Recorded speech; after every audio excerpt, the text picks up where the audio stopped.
Quilling is a kind of paper craft that typically uses long strips of colorful paper. Each piece is cut and shaped into swirls, waves, and coils, then glued down to create a unique design.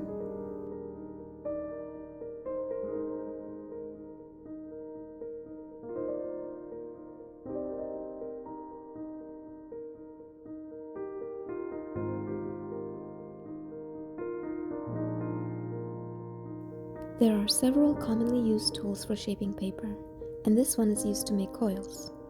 There is a slit in the metal piece big enough for the paper to fit through. As I twist, the two prongs hold the piece of paper in place, allowing me to wind it tightly. Once I release it, the coil unfurls a bit. Then I pinch it to make a teardrop shape and glue it down. I made another shape using the same method, pinching both ends of the coil.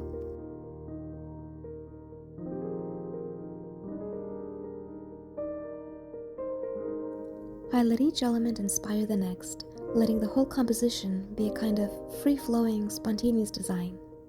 You can see how the other wavy elements and the two coils give space for the next piece, and the flow of these lines naturally make way for the next. Little by little, the design builds on itself.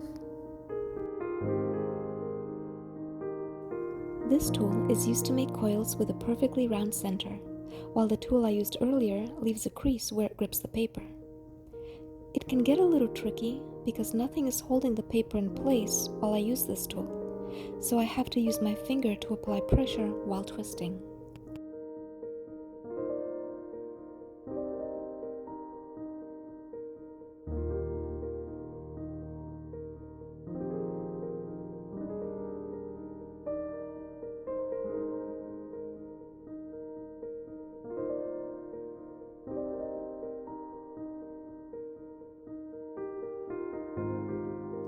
I find that it looks best when colors flow neatly into one another.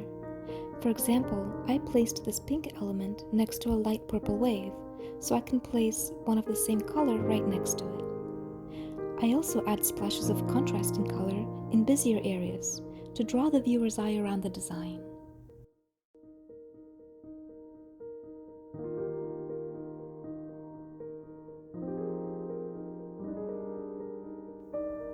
Since this is an organically self-evolving design, I don't always know how big or small my paper pieces need to be. So I create some elements that fit, then cut where I need to, like with the details of this ballet slipper. Even though this design is pretty whimsical, I'm still constrained by elements that need a sense of proportion. When creating the arms, for example, I made gentle creases with my fingernail or a round tool to mimic the curve of elbows, wrists, and fingers. These are meant to be more gestural than realistic. With standalone elements, like this arm, keeping the area clean is very important. I like to clean any excess glue with a pin or needle by guiding it to where the element meets the paper base.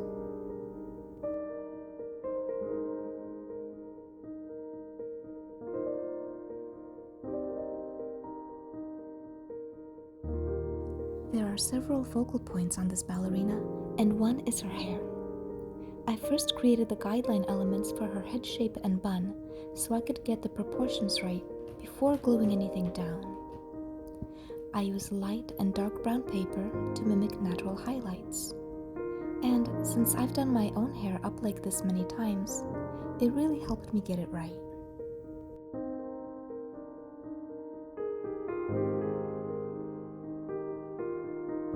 The hair ribbon is made up of really tiny elements, and I used a couple of shades of purple to make it really stand out.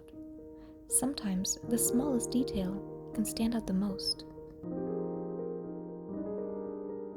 Even though quilling is new to me, I can see myself enjoying this art form a lot. This is my second quilled piece, and I'm excited to see how I evolve in this technique. Here's the finished ballerina.